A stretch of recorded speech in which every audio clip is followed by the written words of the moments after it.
Bonye byasezerano ndi gukora ku mashami shimye Yesu witanze akanyiza ibikomeye iwawe niho heza nisanze duhuka naracogoye imyaka myinshi cyane namaze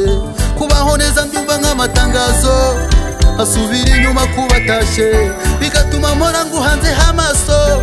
nanjye nabonye y'umudendezo abatabyumva bose mbahaye intashyo uzagumye wumvira isengesho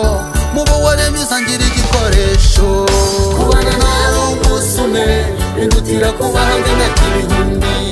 uwo wahaye urwugamo ntiyakifuza kuva muri uyu mukumbi iwawe hari ubuzima uriyaguwe neza bona na mpamvu yatuma ntarira kuri ayo meza iwawe hari ubuzima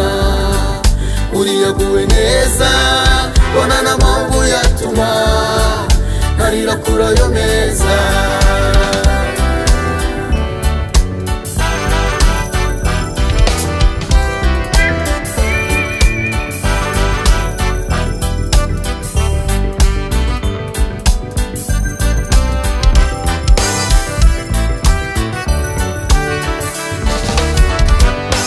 natuje umutima sinyibuka nazanguma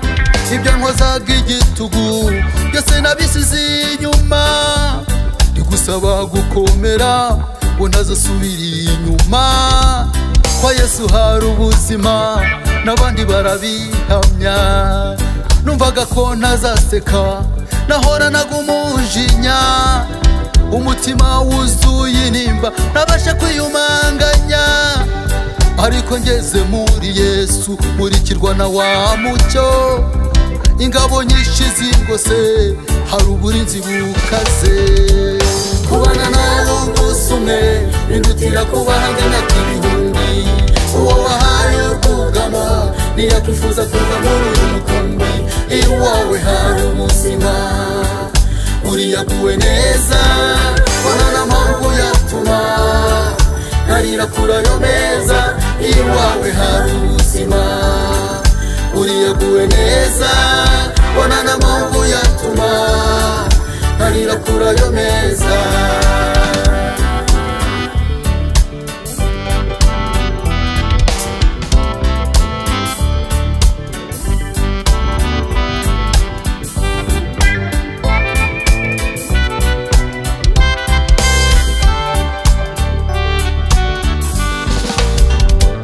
sema amena amena ko yakurengeye ntaho wahera ubona ko ntagisigaye wabonye byinshi mw'iyi si birimo intambara wibaza mana